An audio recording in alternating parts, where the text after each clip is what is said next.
grabar. Eh, entonces,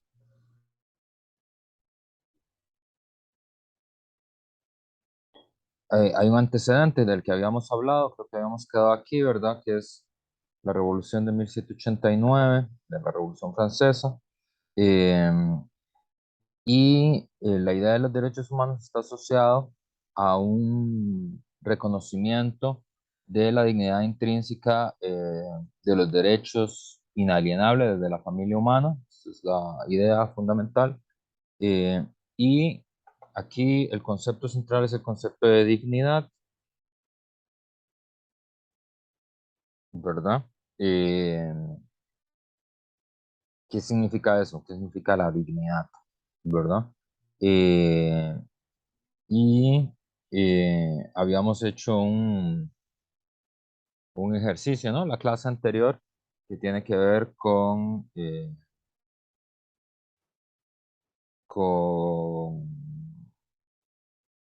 con pensar si Cyborg, Pinocho o Drácula podrían tener derechos humanos, ¿verdad? Entonces, la reflexión que ustedes hicieron es si Cyborg, Pinocho y Drácula tienen o no tienen dignidad. Ese es el asunto, ¿verdad? La dignidad tiene, desde los textos antiguos, ¿verdad? Es una discusión, digamos, los derechos humanos como temática, digamos, cobran fuerza después de la Revolución Francesa, después de 1789, cobran muchísimo fuerza después de la Segunda Guerra Mundial, después de la Declaración de 1948, pero la discusión sobre el carácter especial y la dignidad especial de los seres humanos, eh, y por lo tanto de la existencia de unos derechos que les son connaturales, que les son intrínsecos por el hecho de ser seres humanos, es una discusión muy antigua. Y tiene que ver con la discusión del, del carácter especial que tienen los seres humanos, ¿verdad? Ese carácter especial se le dice dignidad, ¿verdad? Y en los textos antiguos, eso tiene unas notas como de libertad. Dignidad quiere decir libertad, o sea, la gente libre es digna. Eh, y además un cierto grado de independencia en relación con la naturaleza. No es una completa independencia, sino un cierto grado de independencia, porque los seres humanos son animales, ¿verdad? Y comparten la vida con los animales, tanto las plantas como los animales, como nosotros somos seres vivos. Pero ese carácter de seres vivos es problematizado. Hay algo que nos vuelve diferentes, ¿verdad? Y ese algo es esta cierta independencia con la naturaleza, ¿verdad? Es decir, no una cierta conducta que nos aleja de una vida inmediatamente natural. Eso a veces se le llama cultura, ¿verdad? Eh, ¿Verdad? Porque cultura viene del latín cultivare, que significa cultivar, ¿verdad? Cultivar es hacer crecer eh, frutas, ¿verdad? Plantas, verduras, pero no como crecen en la naturaleza, sino a través de la preparación humana, ¿verdad? Y eso le da una cierta independencia. Los cultivos tienen una cierta independencia en relación con el ciclo natural, porque uno puede cultivar, puede cosechar, eh, ya en las formas más modernas, puede proteger a los cultivos de las plagas, de los fríos, ¿verdad? Entonces de ahí viene la idea de la cultura, ¿verdad? Es un espacio como protegido y que es sobre todo producido por nosotros mismos, ¿verdad? Entonces la cultura es lo que nos da un cierto grado de independencia en relación con la naturaleza. Eh, y por eso cuando hablamos de comportamientos dignos, estamos hablando de, bueno, de una cierta majestad, de un reposo en sí mismo, de una especial posición del ser humano como ser racional entre los otros seres naturales. Y por lo tanto también habla, y aquí, atención, viene palabra de Mara. eh, Hablamos de que los seres humanos tienen una diferencia ontológica. Ontológica. Esta es una palabra que solo usa la gente de filo.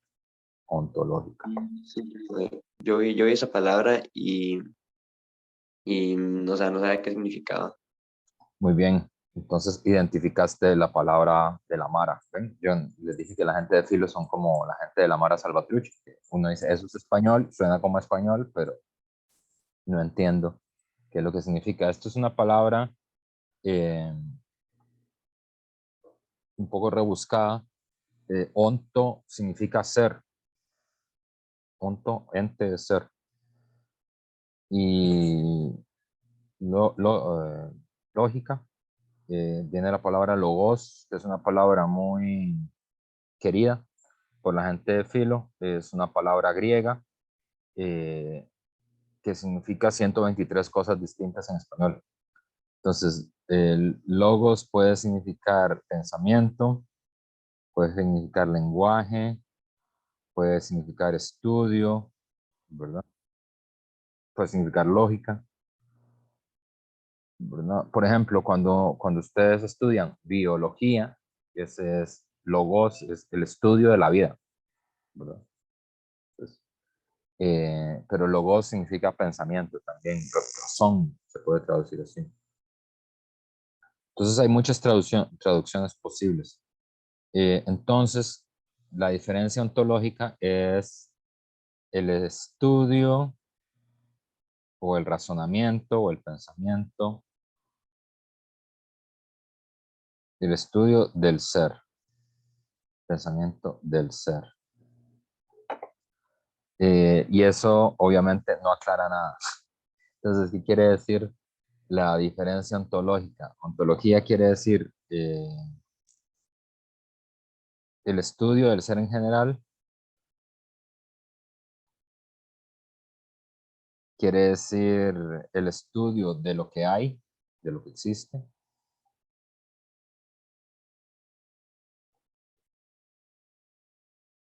Quiere decir el estudio de las relaciones entre los entes. Quiere decir las relaciones entre un acto y sus participantes.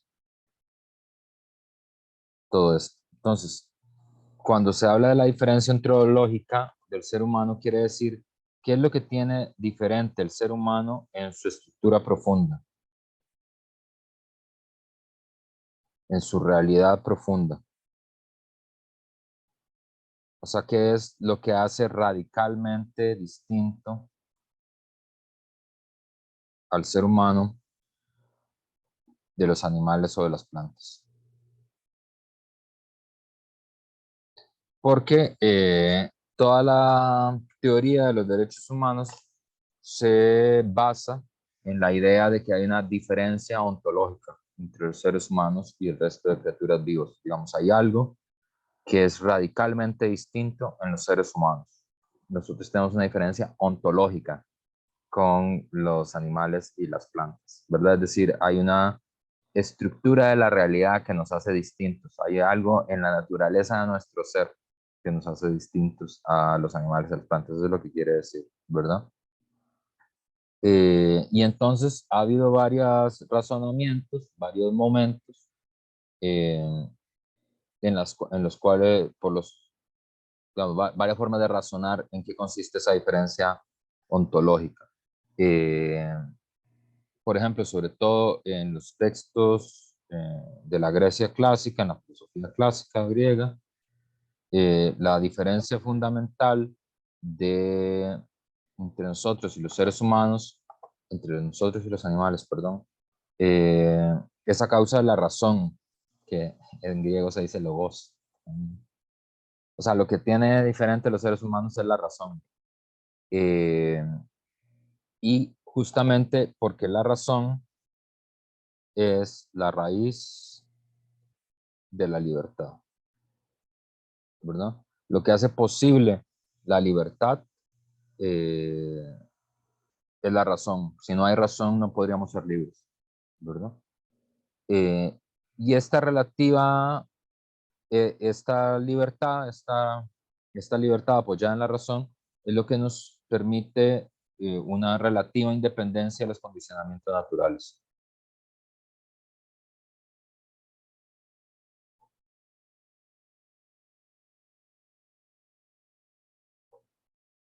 ¿Verdad?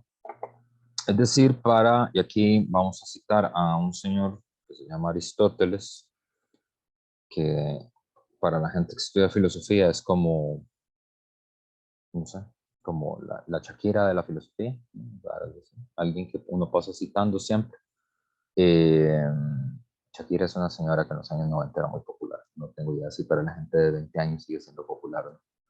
Eh, entonces, Aristóteles decía que justamente hay una relación entre la dignidad y la libertad. Solo quien es libre es digno, ¿verdad? Porque eh, la libertad justamente significa ser libre, significa ser dueño y señor de los propios actos, de uno. Eh, y precisamente eso es lo que distingue a los hombres libres, a los seres humanos libres, de los esclavos.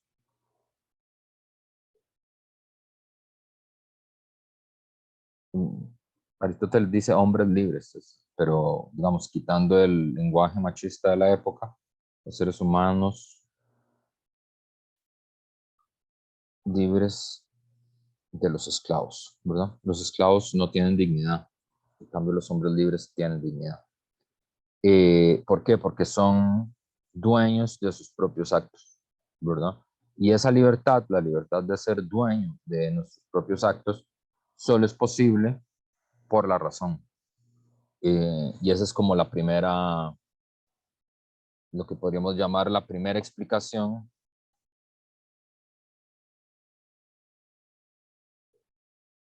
de la diferencia ontológica de los seres humanos, ¿verdad? La de Aristóteles. La diferencia ontológica es una diferencia que tiene que ver con la razón, con el raciocinio, ¿verdad? Con la capacidad intelectiva de los seres humanos.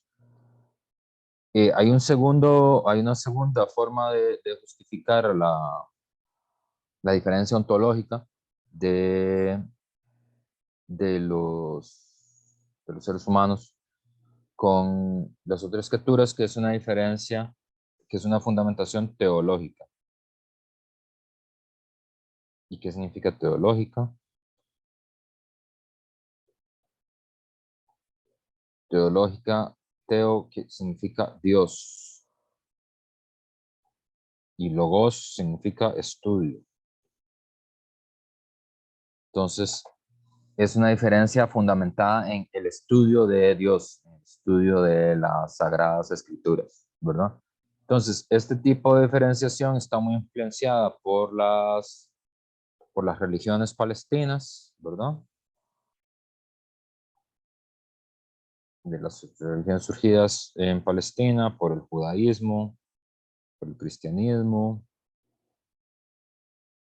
que es la religión dominante en Occidente, pero también por el Islam, que también tiene un importante, aunque el Islam surge en Arabia Saudita, tiene un importante componente palestino todavía. Eh, y en este caso la diferencia está asociada no a un argumento filosófico, sino a un argumento teológico, que es que el ser humano, el hombre, es señor de la creación, ¿verdad?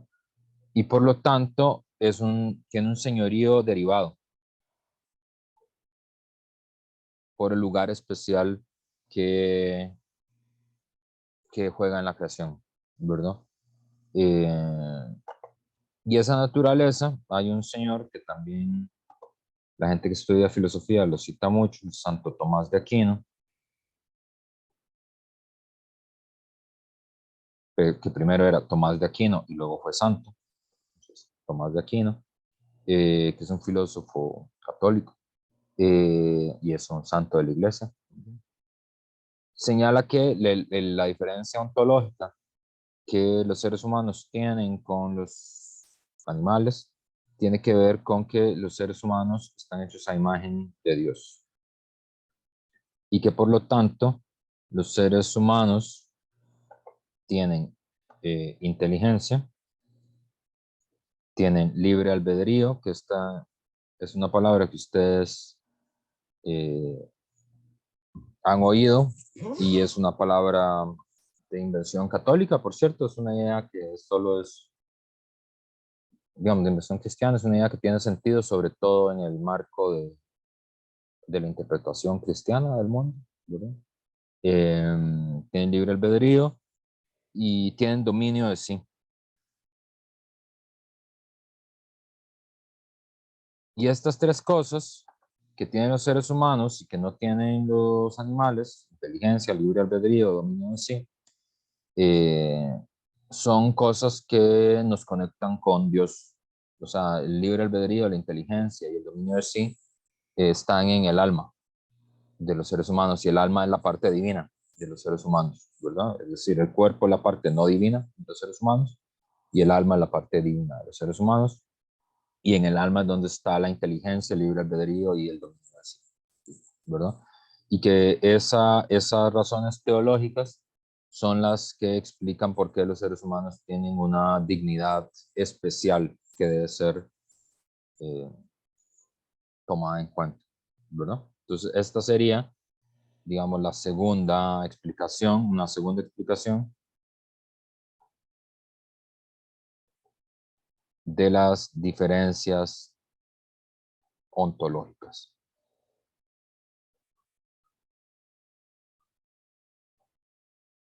¿Sí?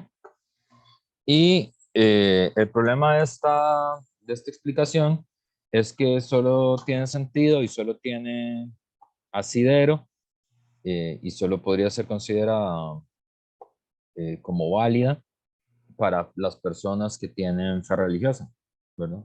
Si uno no tiene fe religiosa, ese argumento no es de recibo, ¿verdad? O sea, no podría ser lo que fundamente la diferencia ontológica entre los seres humanos y los animales y por lo tanto la, la dignidad de los seres humanos, ¿verdad? Es decir, no podría ser el argumento que justifique la dignidad especial que los seres humanos tienen.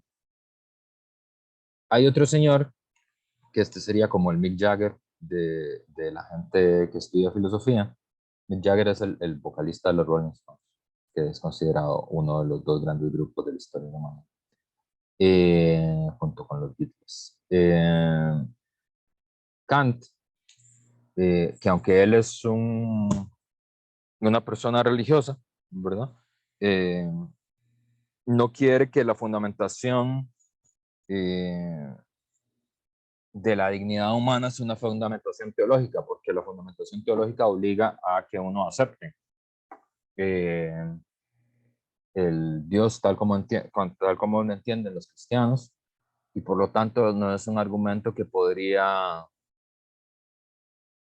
compeler a quienes no tienen fe católica, ¿verdad? Eh, y quienes no tienen fe cristiana, ¿verdad? Entonces, Kant le parece que la fundamentación de la dignidad de los seres humanos no puede ser una fundamentación basada en un argumento teológico, por el carácter divisivo, por el carácter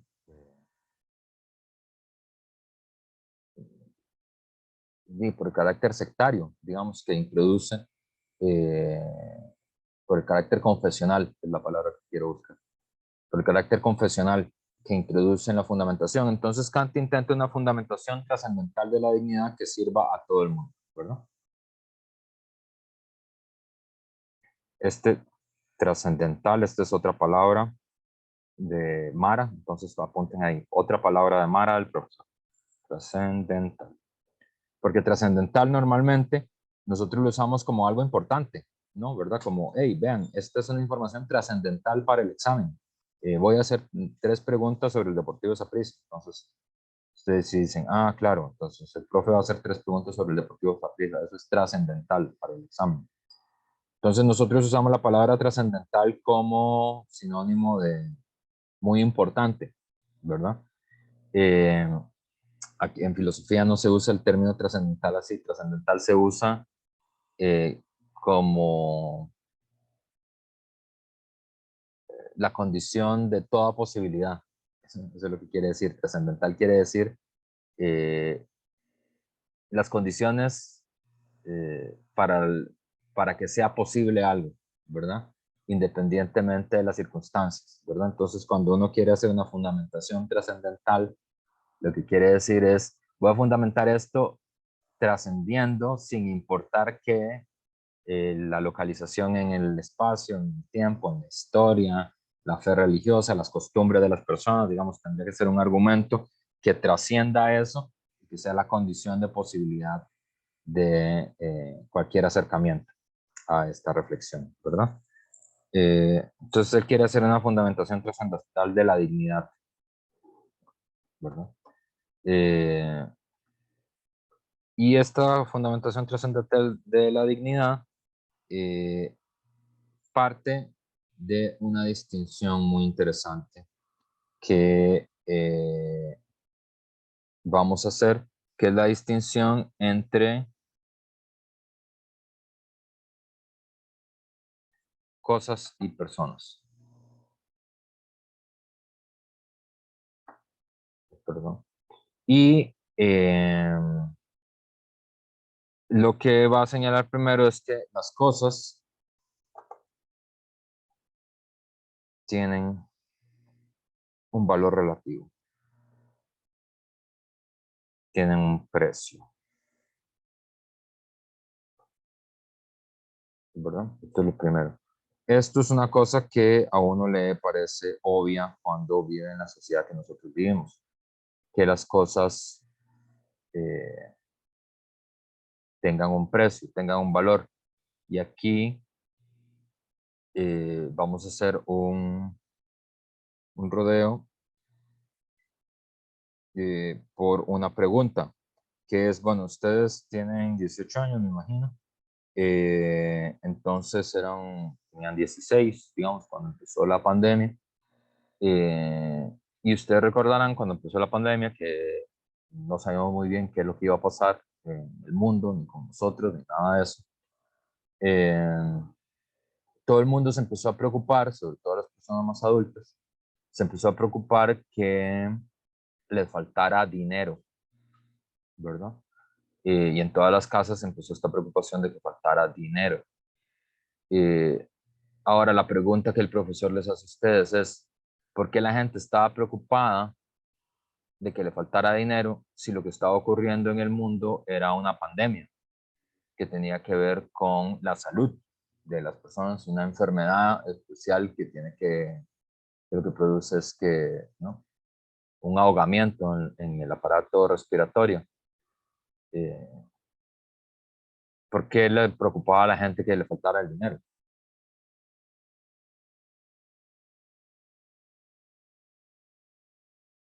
O sea, ¿qué tiene que ver el dinero con la salud?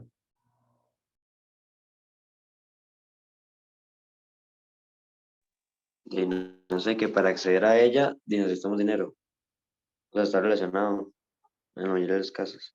No debería ser así, pero ahí es así. Que para acceder a ella hace falta dinero.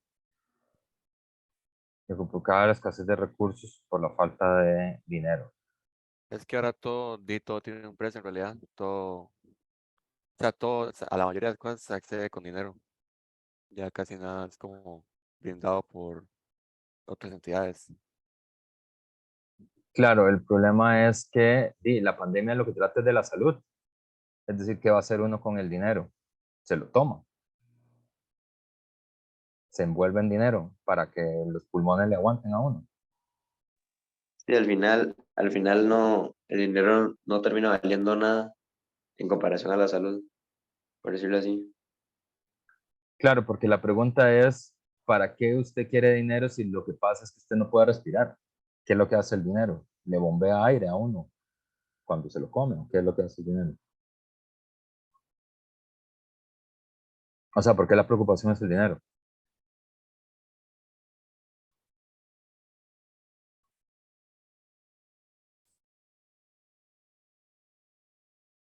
A ver, yo le diría que, por ejemplo, en un contexto de prevención de la enfermedad, por ejemplo, sí puedo tener dinero para comprar medicamentos, etcétera, vacunas y todas esas cosas. Pero en un caso que usted me dice que ya está agonizando, por ejemplo, ya está en camilla o así, ya el dinero ahí no vale nada porque dice no puede respirar a través del dinero. Claro, pero fíjate, Daniel, que inclusive en el caso de la prevención lo que uno le preocupa es las medicinas, ¿verdad? Pero fíjense que la gente no estaba preocupada porque faltaran medicinas. La gente estaba preocupada porque faltaba dinero. Eh, María Paula y Nicole.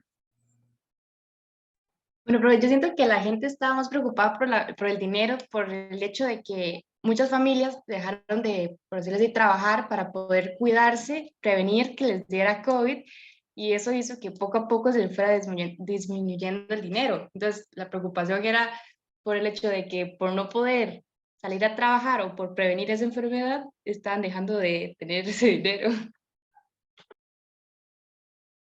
Ujú, ¿está bien? Nicole. Hola, profe. Concuerdo con la compañera, pero quería complementar que cuando inició la pandemia, me acuerdo que cerraron en algunos países las fronteras, e igual las exportaciones e importaciones disminuyeron. Pero era tanta la desinformación que la gente pues se altera en cierta manera. Y por ejemplo, mi papá trabaja en eso y yo veía los chats de los grupos y decían, uy, es que se va a caer el papel higiénico, por ejemplo. Pero mi papá que trabaja en eso veía los almacenes atestados de comida y así, o sea, más bien tenían de más y no les cabía. Y entonces yo siento que era más el miedo a que se perdieran, digamos, los suplementos básicos, por decirlo de una manera, que el verdadero problema. Ok. Nazaret. Voy un poco de acuerdo con la compañera Nicole. Digamos, yo pienso que no era tanta la preocupación por no tener dinero como tal, sino por lo que esto iba a acarrear. Digamos, el no tener dinero ya significaba no poder ir a comprar el diario, la quincena, no poder ir a comprar las medicinas o cosas así, sino más bien como todo lo que les iba a hacer falta si no tenían dinero, no como tal el hecho de no tener ahí un billete en ese momento. Claro, pero fíjense entonces lo que está pasando, ¿verdad? Porque, digamos, en una crisis de este tipo, como la que tuvimos, la preocupación eh, que tiene la gente debería ser, ¿verdad? La preocupación de enfermarme gravemente y no poder respirar, es decir, que me falte aire, ¿verdad? La preocupación de que el sistema de, bueno, eso a los costarricenses les costaba más entenderlo, pero en otros países era muy importante. El problema de que no había agua para limpiarse, ¿verdad? No había forma de higienizarse, que era muy importante en la lucha contra la pandemia. Los costarricenses tienden a olvidar con frecuencia que un sistema como el de acueductos alcantarillados, como el que nosotros tenemos, no es normal en América Latina. En América Latina es muy normal que el agua falte, no solo a la gente con menos recursos, sino en las ciudades grandes. Hace falta agua. Eh, o el agua no es potable. Eh, o faltaba, o que faltara comida, ¿verdad? Pero fíjense que la preocupación está derivada hacia el dinero, ¿verdad? Que no es lo mismo que decir, yo tengo miedo que me falten medicinas, yo tengo miedo que me falte comida, yo tengo miedo que me falte eh, agua, ¿verdad? Lo que piensa la gente es en el dinero, ¿verdad? Y entonces ahí viene la preocupación, ¿por qué? Hay una serie que yo no he visto, eso me lo contaron, es pura chismografía, pero es históricamente cierto. Y entonces no sé cómo lo refleja la serie, que es el, El patrón del mal, la serie sobre Pablo Escobar, que no sé si ustedes la han visto, está en Netflix. Pero el dato ese es históricamente cierto, no sé si la serie lo refleja o no. Que es cuando Pablo Escobar lo agarran en Colombia, él está metido en un búnker y se rinde por asedio, digamos, las fuerzas de seguridad del Estado colombiano lo tienen asediado durante semanas, no puede salir de la casa y él se entrega porque está metido en un búnker lleno de con bolsas de dinero a montones y se rinde por hambre, que ya no puede estar más rato en la casa, ¿verdad? Entonces la pregunta es, ¿por qué se rinde por hambre? Si tiene dinero.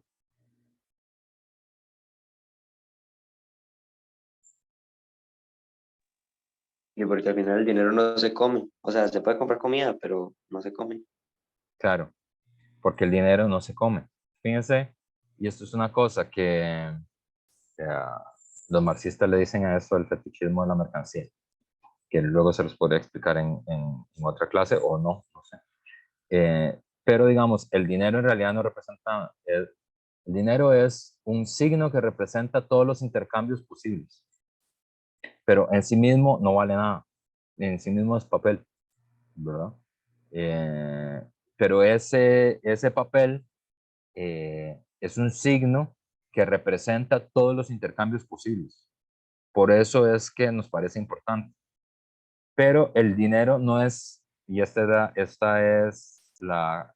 lo raro, el dinero no es importante en el presente, el dinero es importante en el futuro, en un momento que no existe. O sea, en el momento en el que existimos, en el presente, el dinero no es importante, porque el dinero no se puede comer, el dinero no se puede usar como medicina, el dinero no se puede beber, el dinero no hace que las plantas crezcan, el dinero no hace que la carne sepa rico, no hace que las verduras sepan rico, no hace que los niños se mejoren en su salud, no hace nada de eso. No lo puedo hacer.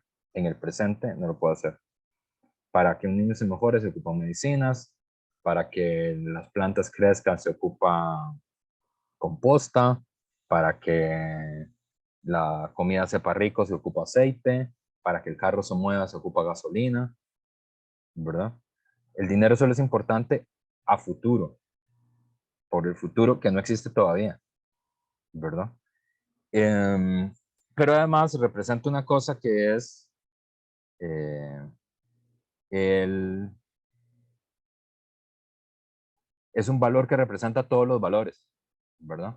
Es un signo que representa todos los intercambios posibles, lo cual es muy raro que exista, ¿verdad? Y Kant es uno de los primeros que se da cuenta de lo raro que significa eso, porque fíjense en esto, digamos, ustedes van ahí tranquilamente por la calle de Grecia, ¿verdad? Y tienen 8.000 colones, más o menos, ¿verdad? Y andan con sus 8.000 colones ahí en su bolsillo. Y de repente pasan por una calle y hay una estación de pollo campero. Y entonces ustedes dicen, uy, qué rico 6 piezas de pollo campero, ¿verdad? Entonces, el profesor es salvadoreño, entonces aprecia mucho el valor del pollo campero. Eh, pero también hay una librería y digamos que el profe Diego les pidió que leyeran un libro de Ovidio, una traducción de Ovidio, es un poeta latino. Entonces este libro de Ovidio que el profe Diego les pidió que se compraran, si podían, para leérselo en general, es que era muy importante leérselo. Y curiosamente, los dos valen 8.000 colones, que es perfectamente posible, ¿verdad? Yo creo que esto se entiende, claro, ¿no? Es decir, ustedes tienen 8.000 colones en el bolsillo, van por la calle y de repente tienen 6 piezas de pollo campero, que vale más o menos como 8.000 colones, creo. Y luego en la librería, a la par de la pollera, está el libro de Ovidio que les pidió el profe de literatura que vale también 8.000 colones. Y ustedes entonces dicen, bueno, ¿qué hago? Me compro el pollo, me compro el libro, me compro el pollo, me compro el libro, ¿qué hago? ¿Verdad? Entonces ya. Y luego obviamente se compran el pollo. Obviamente. Y el problema es el siguiente, que es cómo ustedes saben que vale lo mismo. ¿Cómo es que son lo mismo? 6 piezas de pollo campero y un libro de poemas de Ovidio. ¿Cómo es que son lo mismo?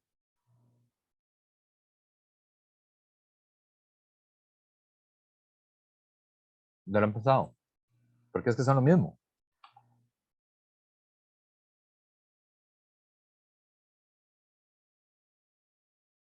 Silencio incómodo.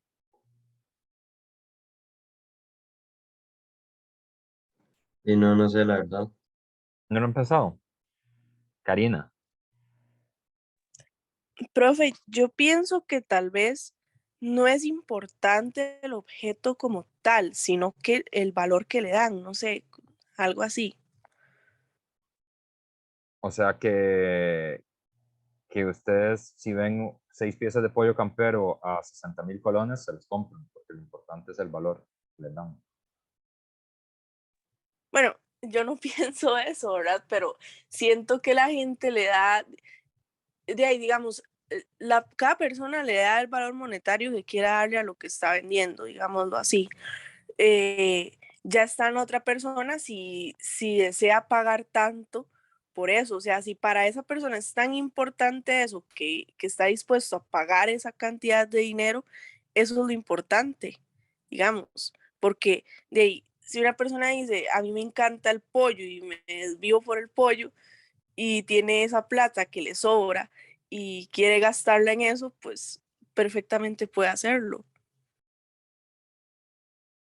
Entonces, digamos, el pollo campero bien podría valer 120.000 colones, 6 piezas de pollo.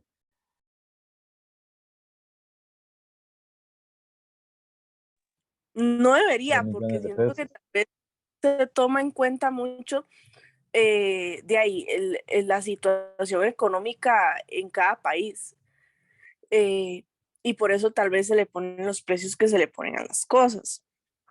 Eh, Siento yo, no sé, ya habría que pensarlo más profundamente. Profe, Sí, creo que Víctor pidió la palabra y no sé, Nazaret creo que también quería decir algo. yo lo que iba a decir era que de ahí también no, o sea, tiene que ser razonable porque cada producto, digamos, tiene un costo de producción y ya luego un valor de venta. Entonces, tampoco la gente puede ir por ahí diciendo que una pieza de pollo vale 60.000 colones, porque no tiene sentido. Muy bien, dice Nazaret, es que no tiene sentido, ¿verdad? Vamos a retener eso del sentido. Víctor, Nicole. Para mí es el valor del intercambio que le pone el mercado, no es en sí que él valga 8.000 y el libro valga 8.000, sino es el valor del mercado. Eso lo estipula, digamos, una persona o múltiples personas. No es que valga así porque sí. O sea, hay como un consejo que define eso. No un consejo, sino múltiples personas, múltiples valores, digamos, porque no es que crean un nuevo producto y de una vez dicen, ya tenemos el precio para él. Obviamente tiene su tiempo para decidir cuánto pueda valer y que sea accesible para algunas personas. Ok, Nicole. Bueno, profe, yo lo veo más con respecto a los materiales o lo que lleve por ejemplo, el pollo. El pollo no es solo el pollo, es el pollo más el empanizador, todo eso tiene un precio. Por ejemplo, mi mamá hace pan, ¿verdad? Y si ella lo quiere vender, tiene que tener en cuenta los gastos de producción, por ejemplo, y los materiales que utilice para hacer ese pan. Y a eso tiene que agregarle un costo de lo que hizo, digamos, no puede dárselo al mismo precio de lo que compró los materiales porque pues no ganaría nada. Pero, pues claramente en algunos materiales, por ejemplo, en la librería, solo porque sea de material grueso en la portada ya vale más. Entonces, a eso siento yo que es lo que equivale el precio. Ok, Fernanda. Profe, yo siento que el precio equivale no tanto al costo de producción ni nada de eso, porque si fuera así, todos los pollos estuvieran en un precio parecido. Siento que va sobre todo como por el lado del consumismo y de marca. O sea, como, bueno, en eso no es marca, digamos, es como una cadena, pero es como decir las Cedis Night, Ropa Night, Adidas, que digamos, que solamente por su marca están elevadas. Lo mismo pasa con ese pollo, digamos, por ser campero y ser una cadena reconocida, entonces se abusan a veces en los precios. Bueno, está bien, pero voy con dos cosas que dijeron Nazaret y Nicole, que es el sentido. Pero la pregunta es esto, ¿cómo es que pueden ser equivalentes? Porque fíjense, para que haya dos cosas que son equivalentes, usted tiene que poder compararlas, ¿verdad? De alguna forma. Si yo les dijera, escojan cómo quieren hacer el examen, si quieren que sea, no sé, a la casa o si quieren que sea presencial, ¿verdad? Entonces ustedes comparan los dos exámenes y dicen, bueno, presencial tiene la ventaja de que es más corto, es el mismo día, en la casa normalmente es más largo, pero yo puedo consultar las cosas que tengo apuntadas y ustedes comparan, pero, ¿verdad? Ustedes podrían comparar y tomar una decisión si prefieren el examen presencial o si prefieren el examen de la casa, pero eso es posible porque los dos son exámenes, ¿verdad? Es un examen de la casa o un examen presencial, pero los dos son exámenes. Pero si ustedes se fijan, el libro de Ovidio y el pollo campero no podrían, ¿cómo los comparas? Porque no pueden, no los puedes comparar ni por los materiales, porque Nicole habló ahora de los materiales, por ejemplo. Fíjense, los materiales no podrían ser más diferentes. Es decir, uno está hecho de papel y de cartón y de tinta. El otro está hecho de pollo y de pan. Entonces, los materiales no se parecen. En la forma en la que se produce, no se parece. Porque el pollo hay que cocinarlo o hay que freírlo, así en fritanga intensa para que sea pollo frito. El libro se hace en una imprenta de papel, se corta, se edita.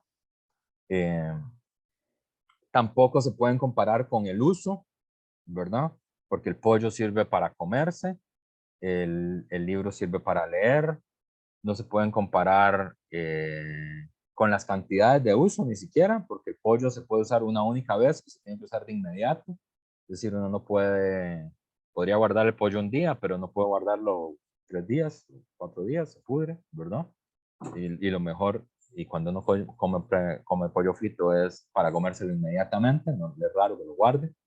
Eh, el libro no tiene por qué leérselo inmediatamente, absolutamente nadie se compra un libro y dice, me lo tengo que leer ya porque así no se pudre, ¿verdad?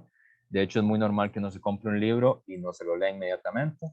O puede ser que se compre un libro y se lo lea hasta dentro de 10 años, ¿verdad? Y lo deje guardado y no lo use inmediatamente.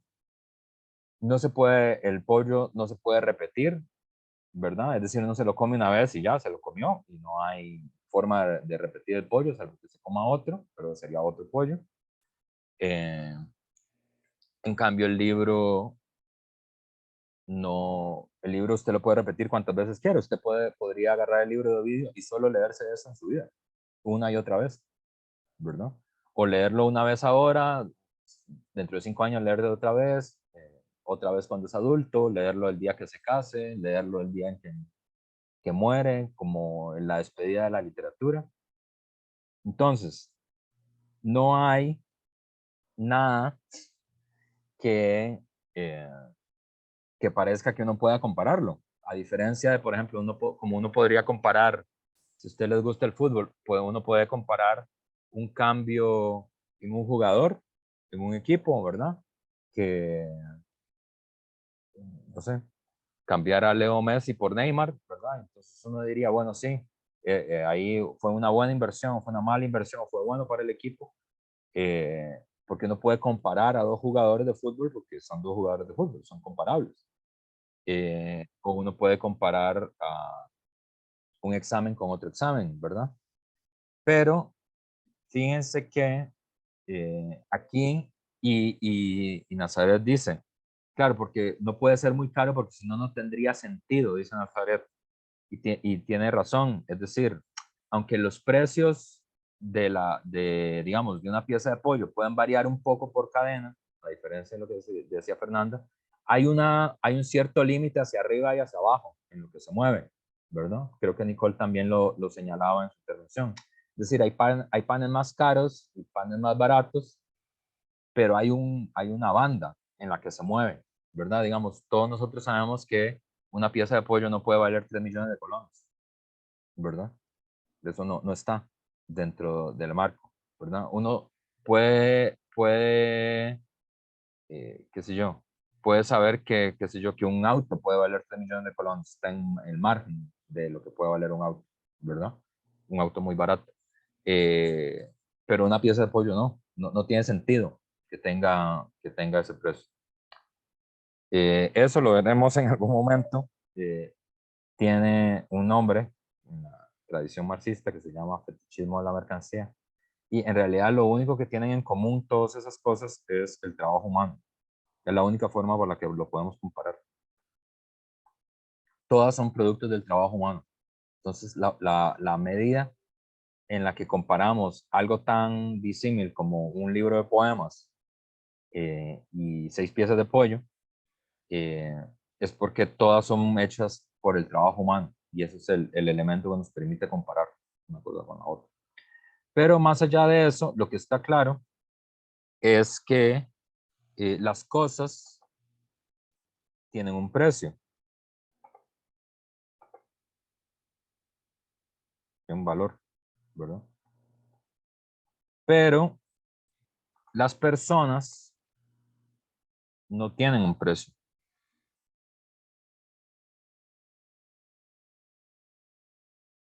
¿Por qué? Porque las personas son fines en sí mismos. Las cosas, como dijo Daniel, creo que fue el que dijo ahora temprano, ¿verdad? Sí, Daniel. En relación con el dinero, ¿verdad? El dinero es importante porque es un medio para un fin, ¿verdad? No es un fin en sí mismo, ¿verdad? Porque si yo lo que quiero es, qué sé yo, mejorar mi salud, ¿verdad? Y tener mejor salud, el dinero es un fin para ese medio, ¿verdad? Para pagar el gimnasio, para comprar una bici, para comprar pesas, para, no sé, comprar comida más saludable, ¿verdad? Pero mi fin no es el dinero, mi fin es la vida saludable. Y el dinero es el medio para. Si mi fin es no morir durante la pandemia, entonces el dinero es un medio para ese fin, para comprar agua, para comprar alcohol, para comprar medicamentos, para cambiar la casa en caso de que tenga que cambiar la casa, ¿verdad? Entonces el dinero es un medio para ese fin, pero no tendría por qué ser un fin en sí mismo. Luego en alguna clase tal vez podemos hablar de por qué el dinero se ha vuelto un fin en sí mismo en las sociedades en las que nosotros vivimos. Y por eso es que el mundo vive bajo esta locura de que considera que el dinero tiene como vida, ¿verdad? Como tiene ese tipo de expresiones, ustedes probablemente las han oído, como el dinero produce dinero, ¿verdad? Que es una de las expresiones más raras, más locas que uno puede oír, porque el dinero no produce nada, digamos. La tierra produce cosas, el trabajo humano produce cosas, ¿verdad? La naturaleza produce cosas, las mujeres producen vida, pero el dinero no produce nada, es como el papel, ¿verdad? O como en los bancos y en las cooperativas de ahorro, es muy normal como que los programas de ahorro tengan como nombres de plantas, así como el programa Orquídea para ahorrar durante un año, el programa Jazmín para ahorrar no sé qué cosa, ¿verdad? Y es medio raro porque las plantas crecen porque las siembras, las cuidas y crecen. Pero si usted entierra el dinero y le echa agua, no crece, ¿verdad? Si usted pone el dinero al sol y le echa agua todos los días, el dinero no va a crecer. No tiene la capacidad de crecer, ¿verdad? Y sin embargo, frases como el dinero produce dinero o haga crecer sus ahorros o ese tipo de expresiones a todos nosotros nos parecen como sensatas, como obvias, dice Nazaret, y sin embargo no lo son expresiones bastante raras, bastante peculiares del tipo de sociedad en la que vivimos. Pero en principio lo que dice Kant, y aquí está la clave, es, claro, las cosas tienen un valor, pero las personas no tienen valor, porque las personas son fines en sí mismos. Y entonces, como las cosas tienen valor, y esto es lo que estábamos hablando sobre el pollo campero, que no tengo idea qué pensaba Kant sobre el pollo campero, pero creo que no existía el pollo campero cuando Kant escribió lo que escribió. Las cosas, como tienen valor, pueden ser sustituidas o reemplazadas, ¿verdad? Por cosas que son equivalentes.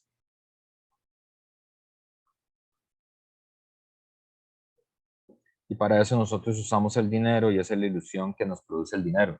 El dinero es una equivalencia universal, ¿verdad? El dinero es el signo que le dice usted, el poema de Ovidio es equivalente a 6 piezas de campero, ¿no? La mesa es equivalente a 3 sillas, ¿verdad? El jarrón que le acabo de quebrar a la suegra cuando llegué a conocerla es equivalente a el otro jarrón que le voy a tener que comprar el próximo domingo para que, ¿no? Para poder estar en buenos términos con ella. La suegra, el suegro, como sea que le digan a la mamá de con quien ustedes tienen relaciones sexoafectivas, que no sé cómo le dicen a eso la gente de 20 años como ustedes. Pero quiero decir, lo importante es el jarrón. Quiere decir, uno sabe que el jarrón es equivalente, ¿verdad? O sea, que si uno le quiebra el jarrón al señor o a la señora, pues el otro domingo le lleva otro jarrón equivalente, ¿verdad? ¿Y cómo sabe uno que es equivalente? Porque hay un signo que es el precio, que le dice que es como equivalente, ¿verdad? Y si no encuentra ningún jarrón, le compra algo equivalente, ¿verdad? Pero fíjense que las cosas pueden ser sustituidas, ¿verdad? El jarrón por el otro jarrón, las mesas por las sillas, el libro de Ovidio por el pollo, ¿verdad? Ustedes lo pueden intercambiar, ¿verdad? Y además permite una cosa, las cosas y las cosas con valor, con precio, permite una cosa que Kant le dice el cálculo de bienes.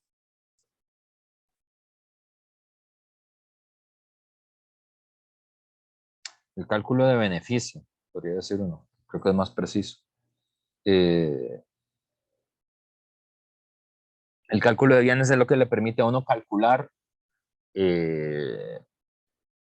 el bien y el bienestar que le produce algo, ¿verdad? Que es otra vez el ejemplo de ustedes caminando ahí por las calles de Grecia, decidiendo si se van a comprar el libro que Diego les dijo que tenían que comprar o si se compran el pollo campero. Entonces ustedes calculan el nivel de beneficio que tiene. Usted dice, bueno, en este momento tengo mucha hambre y el pollo campero está muy rico, como que me suena así. Pero también me interesa pasar la clase de generales y el profe Diego es muy estricto y yo creo que si no me compro el libro no voy a poder pasarlo. Entonces calculo que prefiero, que me da más beneficio, si la comida inmediata o si la clase de generales, y ahí uno calcula y decide. Y deciden que si se gasta los 8,000 pesos en el libro o en el pollo, ¿verdad?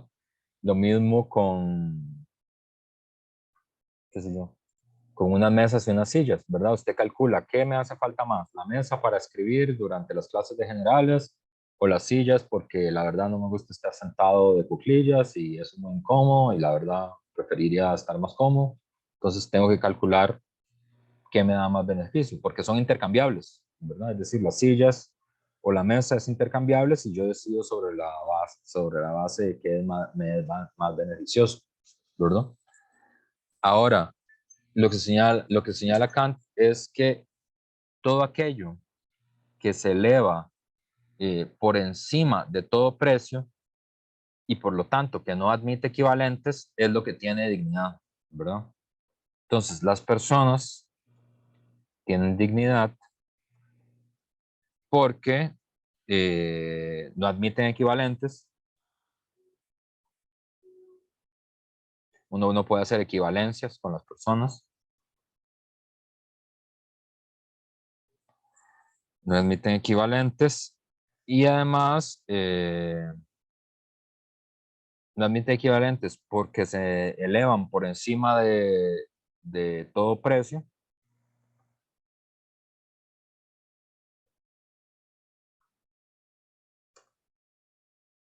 Y por lo tanto no se puede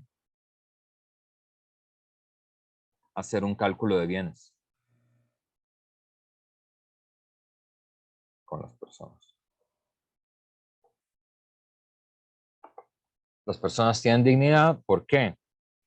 Porque no hay equivalentes entre las personas, a diferencia de entre las sillas y las mesas, que uno dice, bueno, está bien, me dejo la silla y desecho las dos mesas, ¿verdad? O me dejo el libro y desecho el pollo, ¿verdad? Yo no puedo hacer eso, por ejemplo, con ustedes. Yo no puedo decir, bueno, vamos a vender a 16 de las personas que están en el curso y la próxima semana que vengan otros 16 chicos de 18 años, porque al final son como equivalentes, ¿verdad? Digamos, eso no lo puedo hacer, ¿verdad? Porque cada uno de ustedes no tiene equivalente, ¿verdad?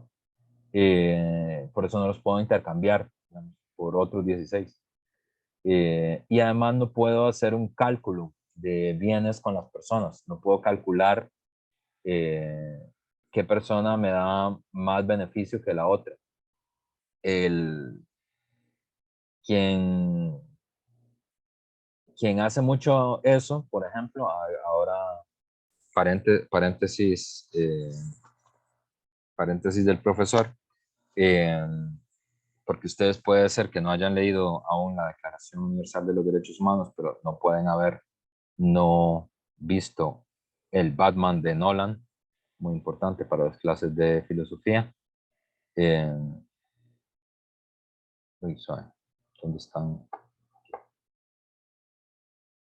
¿Verdad? Hay uno que se perdió de esta clase de filosofía es Batman, ¿verdad? En ese sentido, Batman es muy poco kantiano. ¿Por qué? Porque Batman pasa haciendo cálculo de bienes. ¿Han visto la del Batman de Nolan? De la saga, ¿no? La gente joven ya no ve Batman.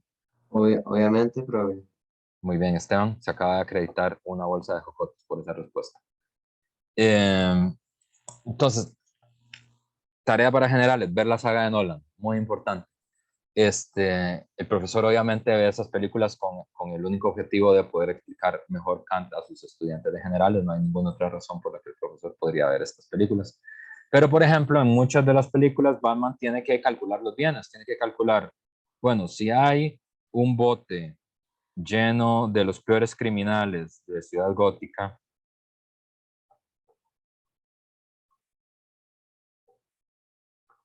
y por otro lado está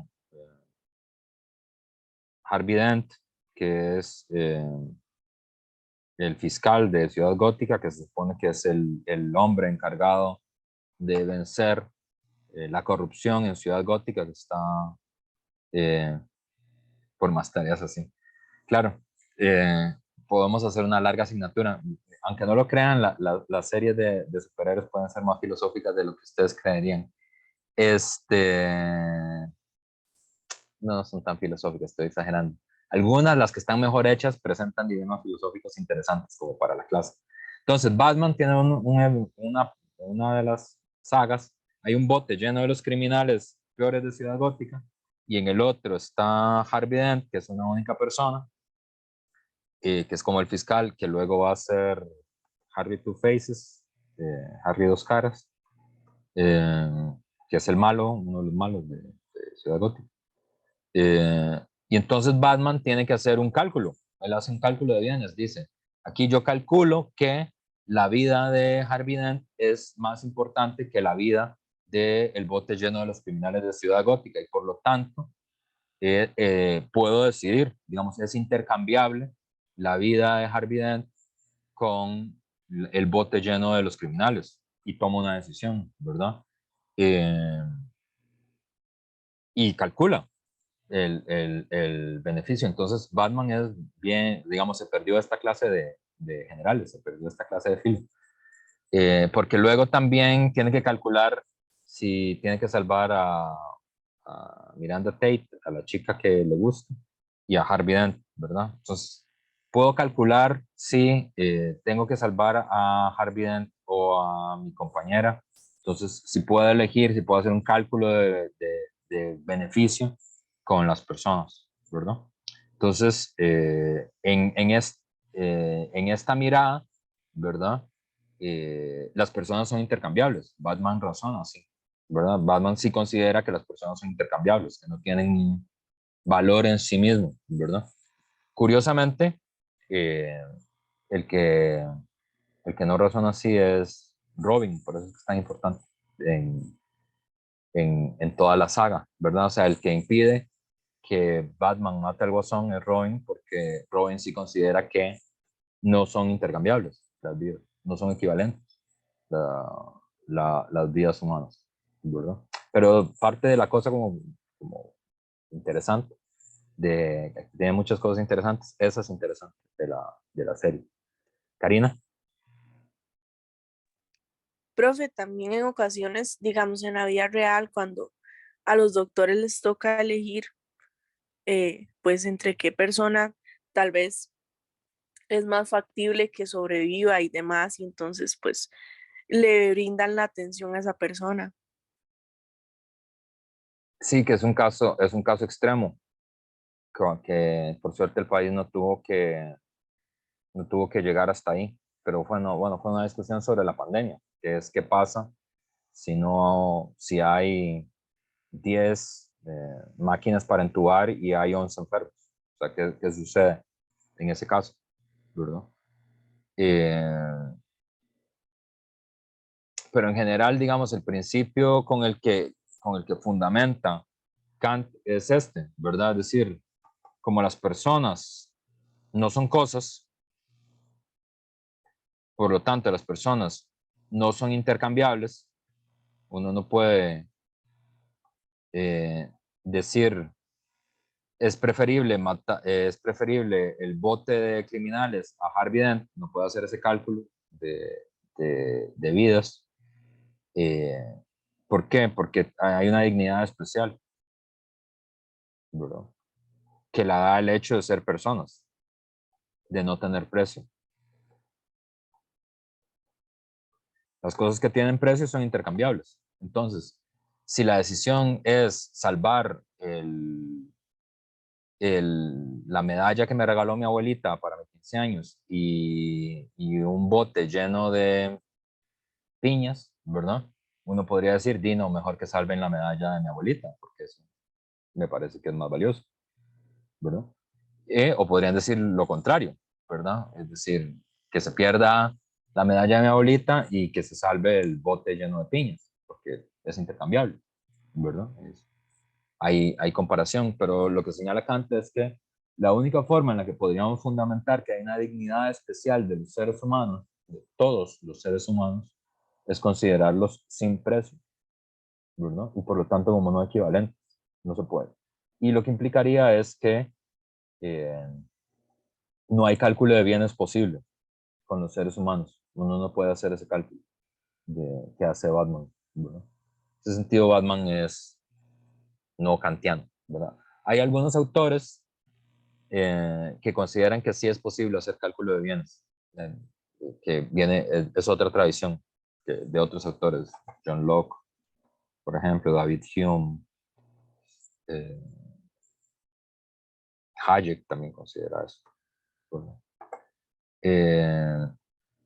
Entonces eso es el punto, ¿verdad? Es la dignidad de la imposibilidad de hacer un cálculo de bienes sobre la base de las personas. Ese es el punto que que plantea Kant, ¿verdad? Y esa es como la idea de la fundamentación trascendental de la dignidad de las personas. ¿Y por qué Kant quería hacer eso? Porque esa fundamentación no necesita de argumento teológico alguno. Fíjense que la argumentación no involucra a Dios en la explicación, ¿verdad? La explicación es las personas, como no tienen precio y se elevan por encima de todo precio, tienen una dignidad especial que las hace no intercambiables y por lo tanto no susceptibles a hacer un cálculo de bienes con ello. Bueno, digamos, a calcular cuántas vidas hay que sacrificar para salvar la otra. No se puede hacer eso. Y esa fundamentación implica, digamos, que puede ser aceptado universalmente, porque independientemente de la fe, independientemente del estado en el que uno ha vivido, esa fundamentación es válida para justificar, digamos, la dignidad especial de las personas, que eso es lo que Kant quería y que eso es el corazón de la Declaración Universal de los Derechos Humanos. Hasta ahora, so far so good. Vamos bien, se va entendiendo. ¿Están despiertos todavía o ya están dormidos? ¿Hacemos jumping jacks? Todo bien, profe. ¿Todo bien? ¿No hay que hacer jumping jacks todavía? Todo bien, profe, tranquilo, estamos despiertos. ¿Está bien? No hay que poner la clase de Zumba en estos momentos para... No es necesario, profe, gracias. No es necesaria la clase de Zumba, muy bien, porque no sé hacer eso yo. Pero supongo que alguno de ustedes sí lo podrá hacer.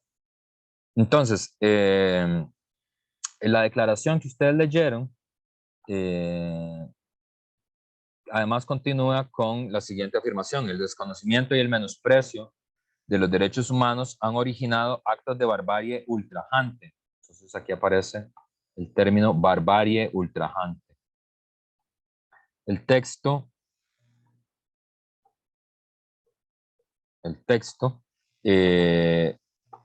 opone civilización a barbarie. Esta es la atención.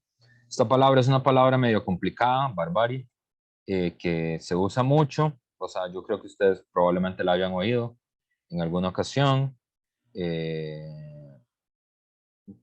La expresión, ¿no? Barbarie, o hablar de barbarie, o comportamiento bárbaro, cualquiera de ellas.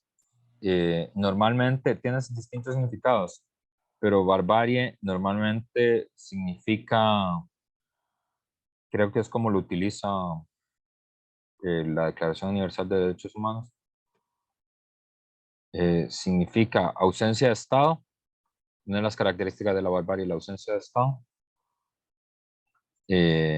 Ausencia de ley, o sea, sociedades donde no hay ley. Y costumbres indeseables, indignas.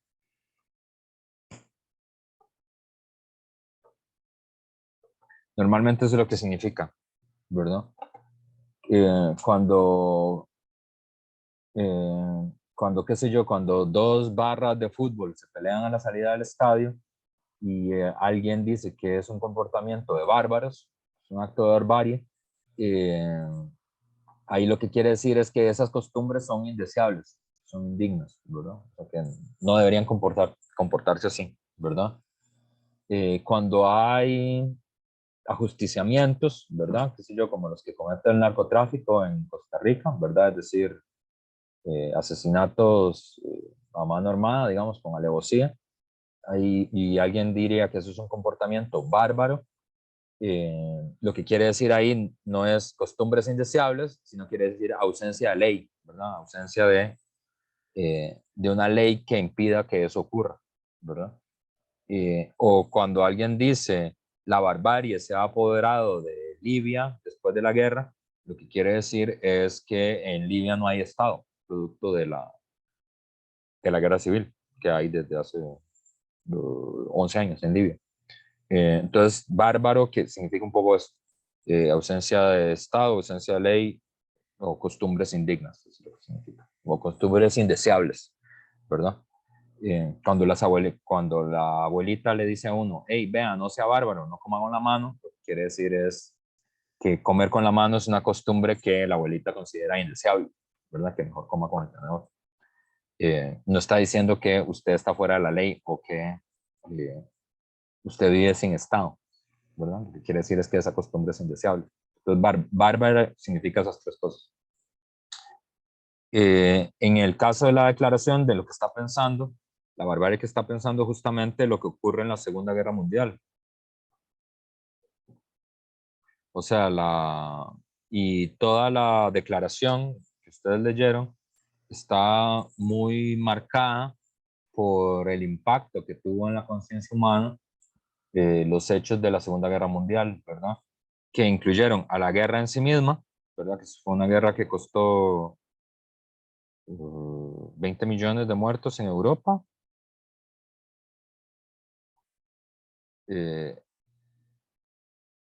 Y 20 millones en la Unión Soviética. Como 40 millones de muertos. Que implicó los campos de concentración en Alemania, ¿verdad? Y en Francia, y en Italia, y los Balcanes, de todos los territorios que fueron ocupados por los nazis y por los fascistas, que implicó también durante ese periodo del Gulag, stalinista, de los campos de concentración, pero en la Unión Soviética. Y además fue el periodo de la solución final, digamos, del exterminio de judíos, que eso se conoce mundialmente como el Holocausto, que es una palabra que en la comunidad judía hay algunos autores que no les gusta la palabra porque el Holocausto tiene como un sentido teológico, ¿verdad? El Holocausto es como un castigo divino. Entonces hay algunos autores que no les gusta mucho la palabra, pero en general así es como se conoce, digamos, es la forma más convencional de conocerlo.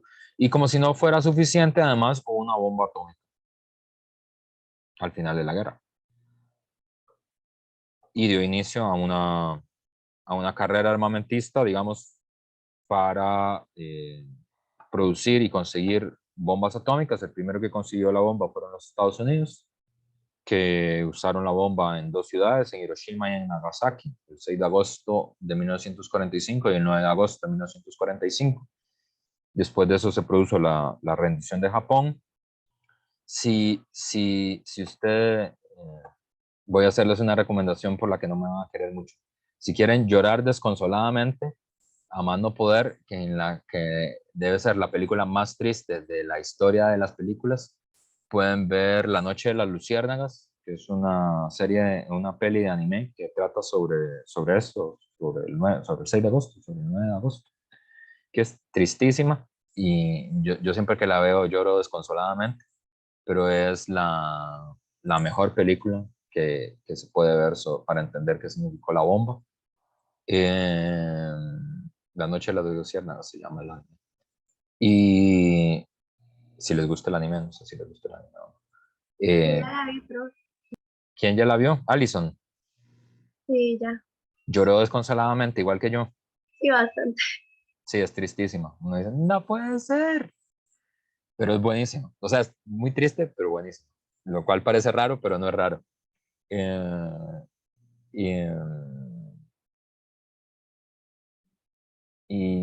Ay, ya me estoy acordando de la película, qué triste. La bomba. Entonces, todo eso, y además, como si fuera poco, la primera, a ver, Mónica también la vio. Entonces, Mónica y Allison se acaban de acreditar una bolsa de jocotes por haber visto la película más triste de toda la historia.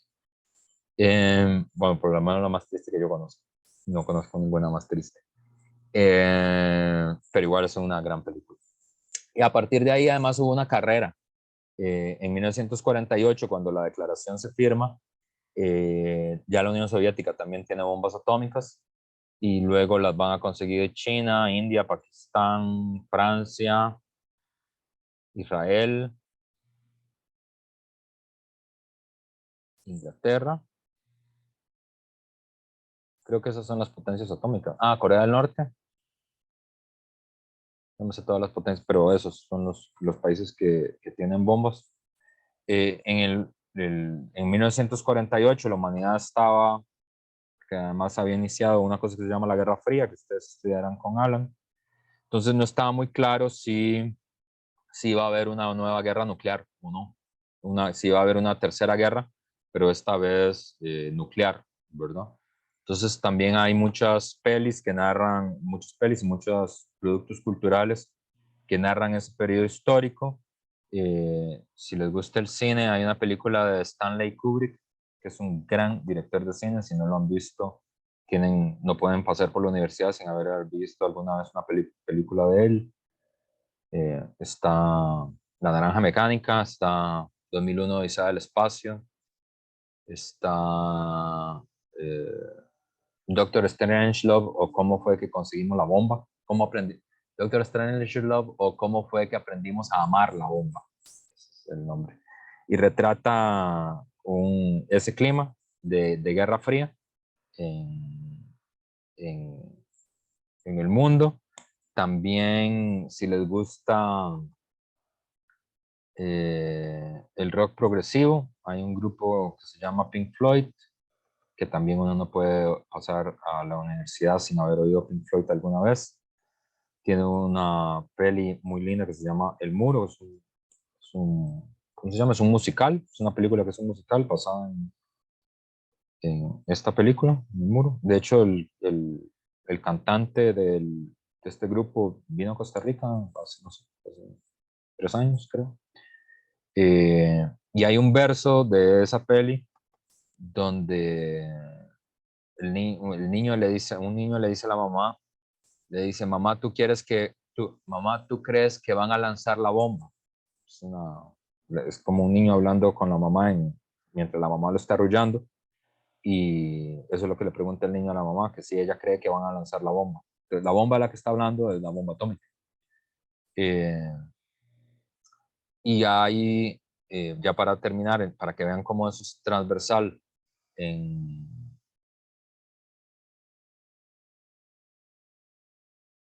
bueno, Manuel Andrés se acaba de... Fabi Vargas, La calidad del plot, inmaculada. Fabi también la vio. Y Manuel Andrés se acaba de hacer acreedor de una bolsa de jocotes por la muy buena noticia de que Nolan está haciendo una película sobre los orígenes de la bomba. No sabía, sobre Oppenheimer. Eso va a valer mucho la pena verlo. Es una gran historia, el proceso. Hay un libro que se llama Más brillante que 1000 soles, que narra la historia de cómo fue que se construyó la bomba. Es brillante, si alguna vez lo pueden leer, no duden en leérselo. Hay un Calypsonian costarricense que se llama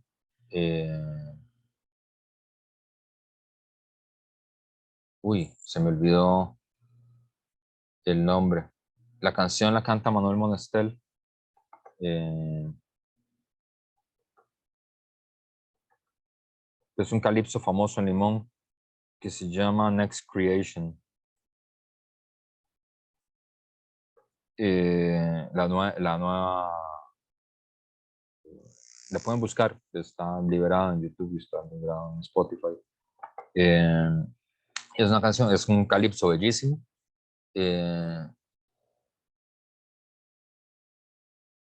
Lenky, creo que es el nombre del Calypsonian, el nickname, el sobrenombre del Calypsonian.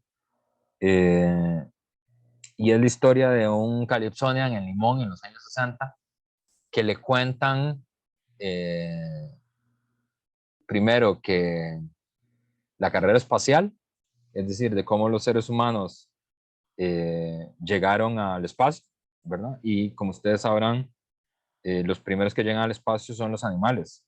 El primer ser vivo que llega al espacio es una perra, se llama Laika, que llega antes, llega en el año, no me acuerdo, pero digamos, la primera que llega es Laika, que es una perrita. Y entonces a él le cuentan eso, que hay una perra que llega al espacio. Y y luego el problema este del miedo a la bomba. Entonces la canción es bellísima, ¿verdad? Porque el Calypsonian este dice que él en la próxima creación quiere ser un perro, porque los perros van al espacio y él solo conoce limón, ¿verdad? Entonces que él pide que en la próxima creación que él quiere ser un perro. Y luego habla de esto dice, the peace was gone, en uno de los versos, que la paz se acabó, ¿verdad? Y digamos, todos estos productos culturales, que hay un montón más, uno ve este miedo, digamos, este trauma que había en este momento de la historia humana por la posibilidad de una tercera guerra mundial, una guerra que además fuera nuclear, ¿verdad? Eso yo creo que lamentablemente la humanidad ha dejado de ponerle atención a eso. Hay como otras preocupaciones que también son preocupantes, como el cambio climático. El cambio climático se habla bastante más, pero la guerra entre Rusia y Ucrania vuelve a plantear la posibilidad de, bueno, de una conflagración mundial, es una posibilidad, pero también de una conflagración nuclear, porque uno de los miembros que está combatiendo la guerra entre Rusia y Ucrania es una potencia nuclear, Rusia. Y deberíamos estar preocupados por eso porque, aunque no lo crean, en nuestro mundo, en un mundo donde hay gente que no tiene derecho a tener 3 platos de comida al día, existen 15.000 cabezas nucleares. Es decir, existen entre las potencias nucleares, Estados Unidos, Francia, China, Rusia, Corea, Israel, India y Pakistán, existen 15.000 cabezas nucleares. El cálculo que dice, lo que yo le oí alguna vez, creo que fue al presidente Macron, al presidente de Francia, es que si se usaran 150 cabezas nucleares, el planeta sería inhabitable. O sea, el planeta sería destruido, no había forma de que la Tierra fuera habitable. Es decir, el ser humano ha llegado a la capacidad de poder destruir 100 planetas Tierra. Solo sabemos que existe un planeta Tierra, no hay certeza de que exista ningún otro planeta donde la vida humana es posible. Hay algunos planetas que parece que tienen vida, pero ninguno, vidas pequeñas, ¿no? Microorganismos y eso, parece que son los últimos descubrimientos. Pero vida como la vida que tenemos los seres humanos y como tienen los animales y las plantas, solo en la Tierra, y nosotros tenemos la capacidad de destruir 100 planetas como el planeta Tierra, lo cual es irracional y absurdo, pero ese es el mundo en el que vivimos. Y creo que la gente debería ponerle más atención. En los años 50 se le ponía más atención al problema de las cabezas nucleares y de la energía nuclear y ese tipo de cosas.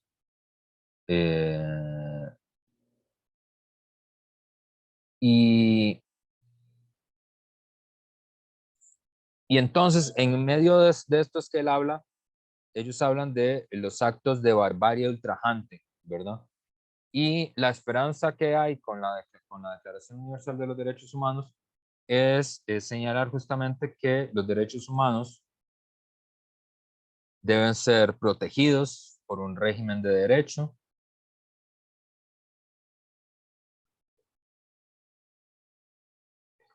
y justamente para que el hombre, dice la declaración, el ser humano, para que el ser humano no sea compelido al supremo recurso de la rebelión contra la tiranía y la opresión. Entonces creo que esto es importante, que es el supremo recurso de la rebelión contra la tiranía. Entonces, la idea de los derechos humanos es que los derechos humanos tienen que ser protegidos por un régimen de derecho, porque si no, habría digamos, si eso no es así, las poblaciones, los seres humanos, la ciudadanía, tendría un supremo derecho a la rebelión, ¿verdad? Justamente en la tradición justnaturalista de los derechos humanos, o sea, la tradición filosófica que asegura que hay unos derechos del hombre, ese es el lenguaje que se usa en el periodo, derechos del ser humano, sostiene que hay unos derechos que son anteriores a cualquier legislación y a cualquier convención humana que existen por el hecho de que los seres humanos son seres humanos.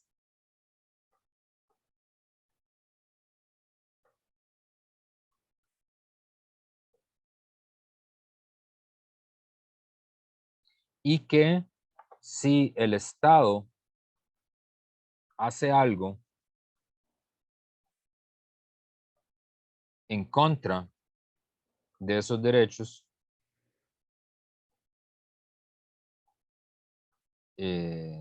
o no tutela, no cuida esos derechos, eso le da un derecho a la rebelión. Obviamente, quienes defienden la teoría de los derechos humanos no quieren que haya rebeliones, prefieren que haya un Estado de Derecho que guarde los derechos humanos, pero lo que señala es que si el Estado no guarda los derechos humanos, que son unos derechos que son anteriores a cualquier legislación y a cualquier convención humana, eso le da a las poblaciones el derecho a rebelarse contra la tiranía. Entonces, de aquí es que viene la palabra moderna esta, tirano. Cuando uno se refiere a un tirano o a una tiranía, ¿verdad? Como la tiranía de Daniel Ortega, lo que quiere decir es un Estado que no respeta los derechos humanos, ¿verdad? Y eso le da derecho de rebelión a las personas contra este tirano, ¿verdad?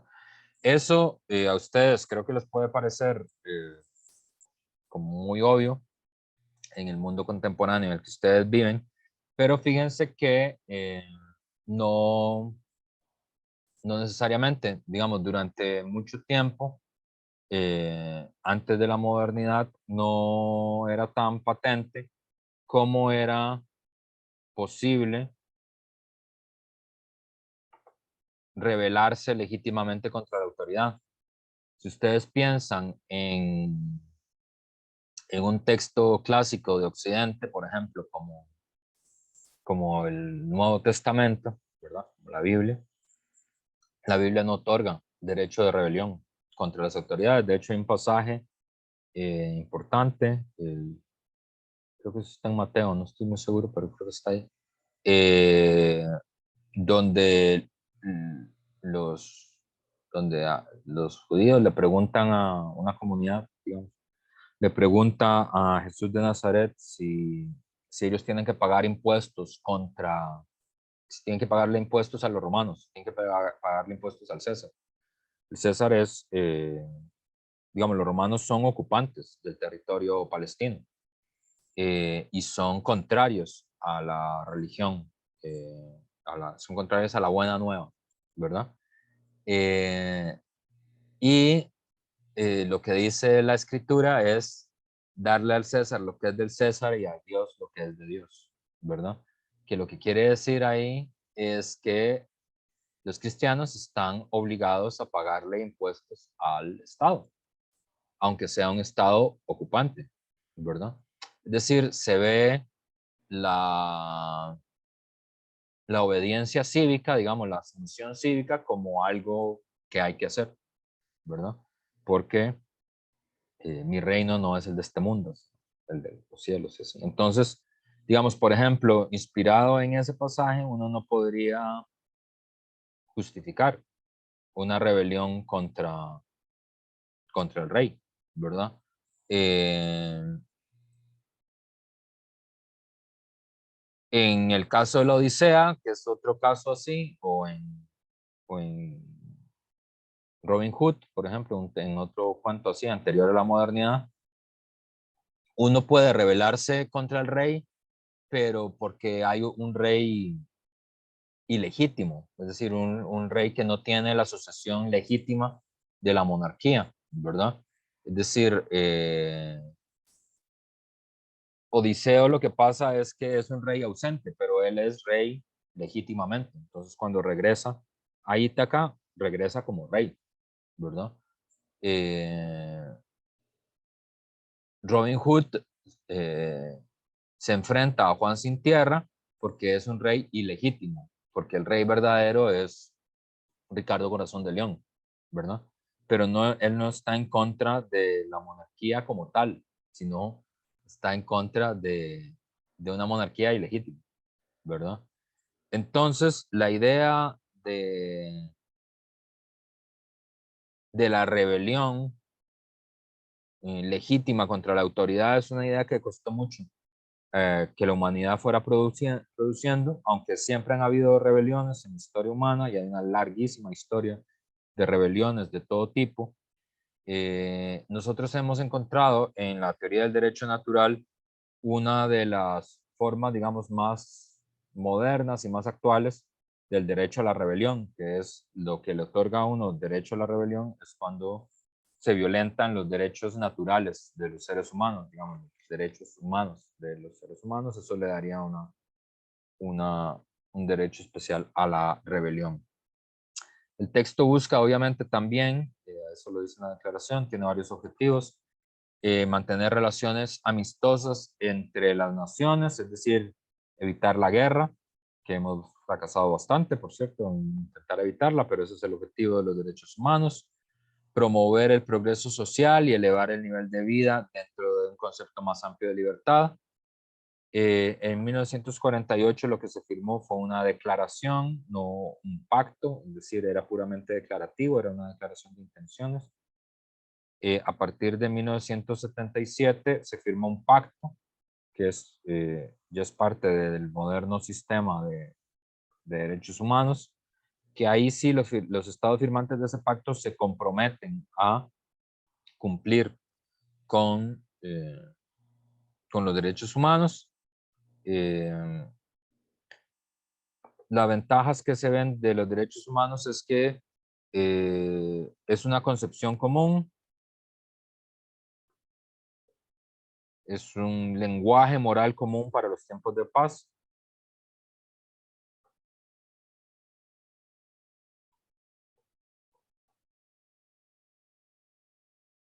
Y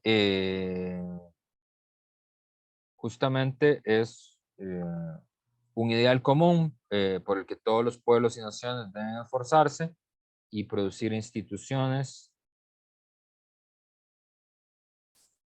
inspiradas en ellos.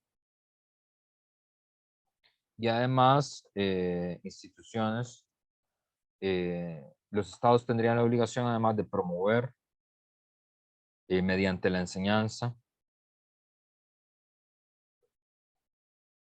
estos derechos humanos y además su reconocimiento y su aplicación universal y efectiva.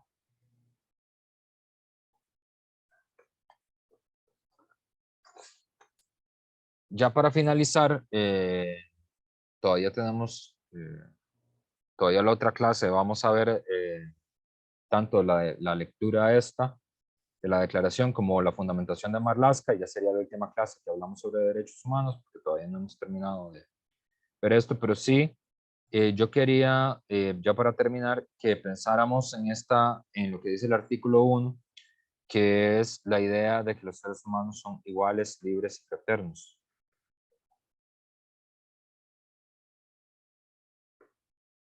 Sobre todo esta idea de la igualdad.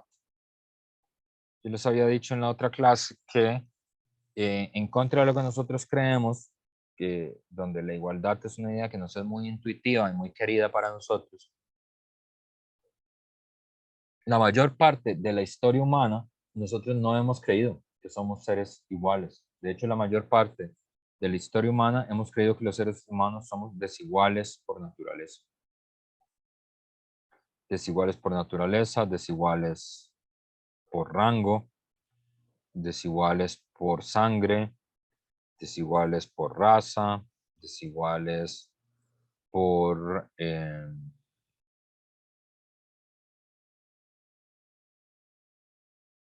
designio divino, desiguales en el razonamiento, por inteligencia.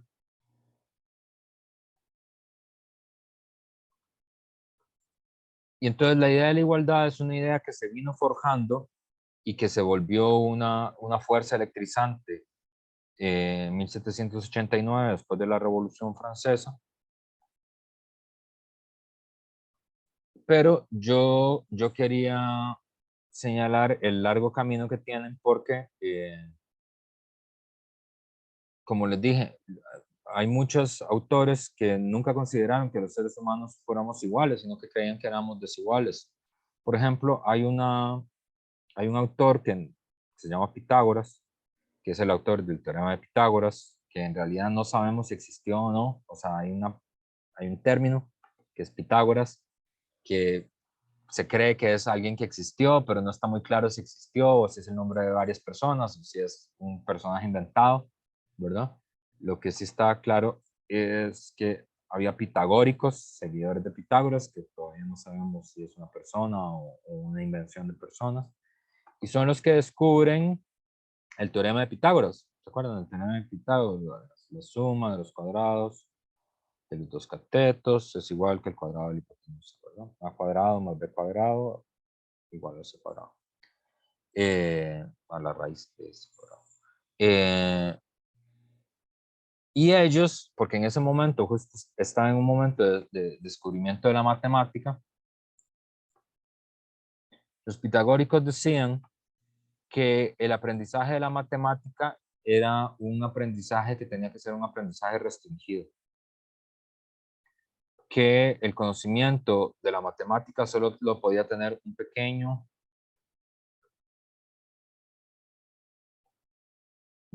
grupo de iniciados, de preparados, justamente porque había una desigualdad en la inteligencia humana.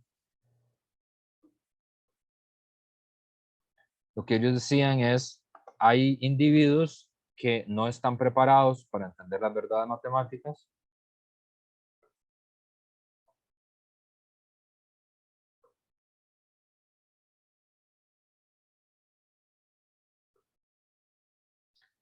y como no están preparados para entender las verdades matemáticas, es mejor mantener ese conocimiento hermético. Hermético quiere decir cerrado, ¿verdad? Y esta idea es una idea que duró mucho tiempo en la historia de la humanidad, la idea de que el conocimiento le hace daño a la gente. O sea, que el conocimiento es tan peligroso y tan explosivo que si hay gente que no está preparada para ese conocimiento, no va a saber qué hacer con él, no va a saber cómo utilizarlo y se va a hacer daño a sí misma y a los demás, ¿verdad? Entonces, que es preferible que el conocimiento esté en pequeños grupos, ¿verdad? Y ese tipo de actitud se le llama gnóstica, ¿verdad? Que es la idea que hay un conocimiento iniciático. Usted tiene que estar iniciado en los conocimientos de este saber para poder controlar las implicaciones de lo que este saber significa. Hay varias películas que juegan mucho con ese tipo de ideas que fueron muy populares durante mucho tiempo en la historia de la humanidad.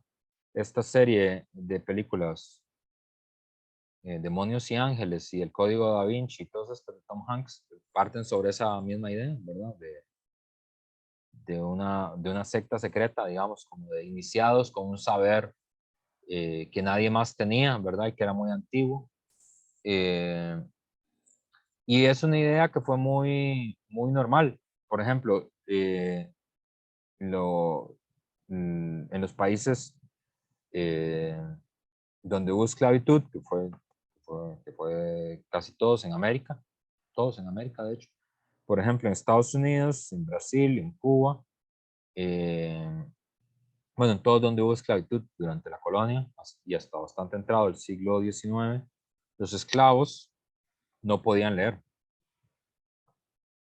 y no podían aprender a leer. Y era delito enseñarle a leer a un esclavo. O sea, no es solo es que no podían leer, no podían aprender, también estaba prohibido que alguien les enseñara a leer. ¿Por qué? Con el mismo argumento. Con el argumento de que había una naturaleza desigual entre las personas libres y los esclavos y que la mente de los esclavos no estaba preparada para soportar, digamos, el conocimiento que implicaba la lectura y las verdades que se derivan de aprender a leer y a escribir, y que por eso no tenían que aprender a leer ni a escribir. Y la idea electrizante de la igualdad aparece en que es como la respuesta a estas miradas gnósticas, aparece en un fragmento de un libro de Platón que se llama el Gorgias, que es un pasaje que es fascinante, porque en este pasaje, ¿cómo se llama? Sócrates está hablando, que es un hombre libre, está hablando con otro tipo, ¿verdad? Con Gorgias, y llaman a un esclavo.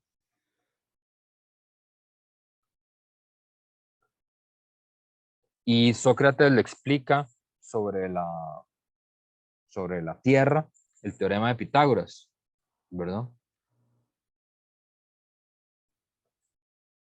Y le pide que lo calcule, y el esclavo entiende lo que están diciendo y puede hacer el cálculo, ¿verdad? Y ese pasaje es espectacular porque, y es un pasaje que gustó mucho luego y sigue gustando mucho de Platón, porque lo que está transmitiendo ahí Platón es que frente a la verdad somos iguales. Es decir, frente a la fuerza iluminadora de la verdad, frente a la fuerza iluminadora que viene de la experiencia científica, de la experiencia de comprender la verdad, de comprender que la suma de los cuadrados de los dos catetos es igual que el cuadrado de la hipotenusa, de la experiencia que viene del conocimiento, de la verdad, los seres humanos son iguales. Es decir, los esclavos y los esclavistas, los hombres libres, son iguales. No hay una diferencia entre esclavos y hombres libres. Y esa diferencia, que es primero en el intelecto, luego, con el paso del tiempo, la reflexión va a ser, bueno, y si somos iguales frente a las verdades matemáticas, eso significa que somos iguales en la razón, en el raciocinio. Porque si un esclavo puede razonar matemáticamente, significa que puede pensar y es igual que su amo a nivel de razonamiento. Y luego va a haber otra vuelta de tuerca que es, bueno, y si somos iguales en razón, pues entonces tenemos que ser iguales ante la ley. Y luego va a haber una vuelta de tuerca más que es, bueno, si somos iguales ante la ley, tenemos que ser iguales ante la vida. Y esa ha sido, digamos, la historia electrizante de cómo la idea de la igualdad ha ido conquistando, digamos, los corazones de la humanidad. Bueno, son las 9:50, vamos a quedar por aquí en esta clase. Y la otra clase todavía vamos a hablar la lectura de Antonio Marlaska, la fundamentación de los derechos humanos. Y ya será la última clase que veamos sobre esto para pasar ya a otro tema. Entonces nos vemos el viernes. ¿Listo? Hasta luego, gracias. Ok, gracias, Listo. profe.